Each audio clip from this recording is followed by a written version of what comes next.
Sementara itu, saudara, seluruh sekolah di Aceh mulai menyalurkan masker bantuan pemerintah Aceh kepada siswa secara serentak. Pembagian masker ini dilakukan menjelang kembalinya aktivitas sekolah tatap muka yang direncanakan berlangsung pada Januari 2021 mendatang. Untuk menyalurkan masker bantuan pemerintah Aceh, program GEMAS, Gerakan Masker Sekolah SMA Lab School Unsyah Darussalam Banda Aceh hari ini mengundang siswa dan guru dengan jumlah terbatas untuk menyalurkan masker dan mensosialisasikan penerapan 3M mulai dari rumah.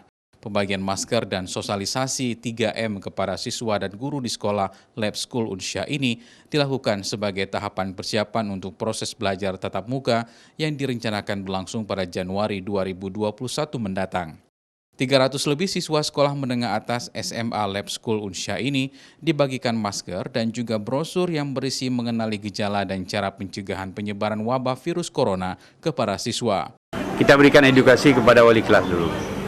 Kemudian wali kelas itu akan mengedukasi siswa bagaimana menggunakan masker dan juga bagaimana protokol kesehatan dengan menjaga 3M. Itu menjaga jarak, memakai masker, dan mencuci tangan. Karena hari ini merupakan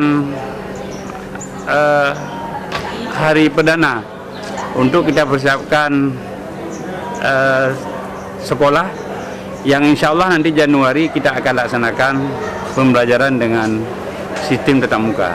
Pertemuan siswa dan guru hari ini merupakan perdana selama libur pandemi karena selama ini proses belajar dan mengajar dilakukan secara daring. Namun metode yang diterapkan di sekolah ini sangat disiplin dan ketat sehingga tidak ada materi yang diajarkan kepada siswa tertinggal. Raja Umar, Kompas TV, Banda Aceh.